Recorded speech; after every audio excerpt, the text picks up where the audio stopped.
कौन है असली गुनहगार? एक समय की बात है, रामपुर नाम का एक प्यारा सा गांव था।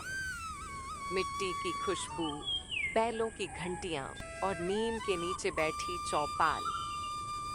वहीं हरी राम जी अपने परिवार के साथ सादगी भरी जिंदगी जी रहे थे।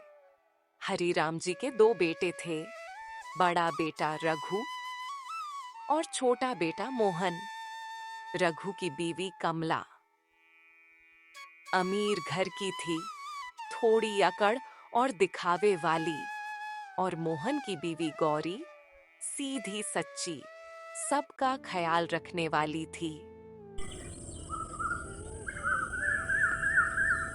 एक सुबह गौरी सिर पर मटका रखे कुएं से पानी भरकर लौट रही थी। रास्ते में बच्चों को प्यार से बुलाती, बुजुर्गों को नमस्ते करती हुई खिड़की से कमला सब देख रही थी। जैसे ही गौरी घर पहुंची, कमला ने दरवाजे से आवाज लगाई, अरे गौरी, कहाँ घूम कर आ रही है तू? सुबह से बाहर थी, जरूर गप्पे मारने गई होगी ना? नहीं भाभी जी, मैं तो बस पानी भरने गई थी। बहाने तो तू बढ़िया बना लेती है। गौरी चुप रही। उसकी आंखों में हल्की उदासी थी, पर होठों पर वही सादगी भरी शांति। थोड़ी देर बाद गौरी अपनी सास शांति देवी के पास दवा लेकर पहुंची। अम्मा जी, ये दवा खा लीजिए ना, फिर मैं आपके पैर दबा दूंगी। अम्मा, देखिए तो, ये छोटी बहू हर वक्त बाहर घूमती रहती है। घर का काम छोड़ पता नहीं कहाँ कहाँ जाती रहती है। कमला, तू हर बात में शक क्यों करती है बेटी? गौरी सीधी है, उसका मन साफ है, यूं बेवजह मत टोका कर।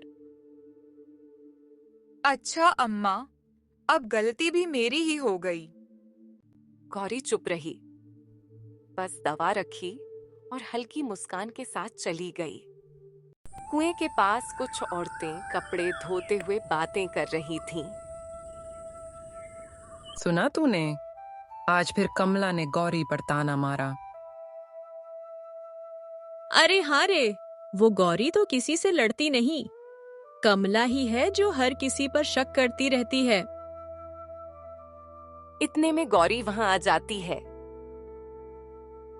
लो चाची, ये पानी ले लो, तुम्हारे काम आ जाएगा। ऐसी बहू होनी चाहिए, सादगी में भी मिठास है। गांव की औरतों के दिल में भी गौरी के लिए इज्जत बढ़ती जा रही थी। दिन बीतते गए, फसल का समय था। मोहन खेतों में मेहनत करता और गौरी रोज उसके लिए खाना लेकर जाती। एक दिन खेत में एक बूढ़े किसान काका बीमार पड़ गए। अरे काका, ये तो बुखार है आपको, घर जाकर आराम कर लीजिए ना। नहीं बेटी, काम रुकेगा तो नुकसान हो जाएगा। गौरी जल्दी से घर गई और दवा लेकर आई। काका, ये दवा खा लीजिए, मैं रोज लाकर दूंगी जब तक आप ठीक नहीं हो जाते। बेटी, तू तो मेरी सगी बेटी जैसी है, भगवान तेरा भला करे। उधर कमला फिर खिड़की से देख रही थी। लो, फिर निकली बाहर। ना जाने किसके घर जा रही है ये बार बार। भाभी जी, मुझे तो लगता है इसका कोई चक्कर चल रहा है। कमला, हर बात का गलत मतलब निकालना बंद कर दे। गौरी तो बस सबकी मदद करती है। सच्चाई तो एक दिन सामने आएगी ही। शाम को चौपाल पर सब बैठे बातें कर रहे थे। सुना तुमने? गौरी ने काका की जान बचा ली रे। हाँ भाई, वो लड़की तो सच्ची लक्ष्मी है। कमला बस दिखावा करती है और गौरी दिल से भली है। धीरे धीरे गांव वालों की बातें हरिराम जी और शांति देवी तक पहुंची।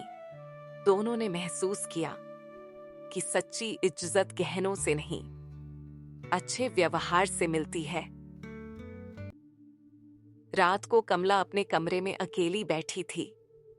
आईने में खुद को देख रही थी, गहनों से सजी पर चेहरा उदास। सब बस उसी की तारीफ करते हैं, कभी किसी ने मेरी नहीं की। क्या मैं सच में गलत थी? कभी कभी इंसान को एहसास तब होता है जब सबकी नजरें उसके अहंकार से हट जाती हैं। अगली सुबह कमला गौरी के घर पहुंची।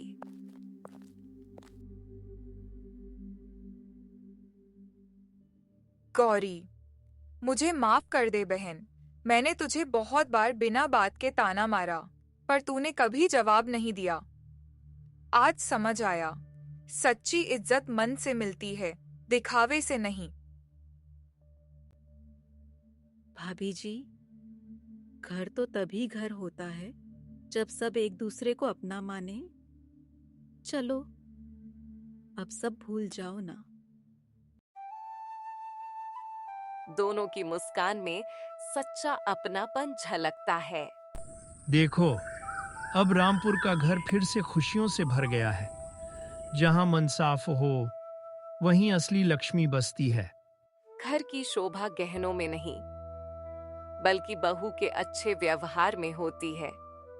जो दूसरों की मदद करता है, वही असली लक्ष्मी कहलाता है। अकड़ और शक से नहीं, सादगी और प्यार से ही इज्जत मिलती है।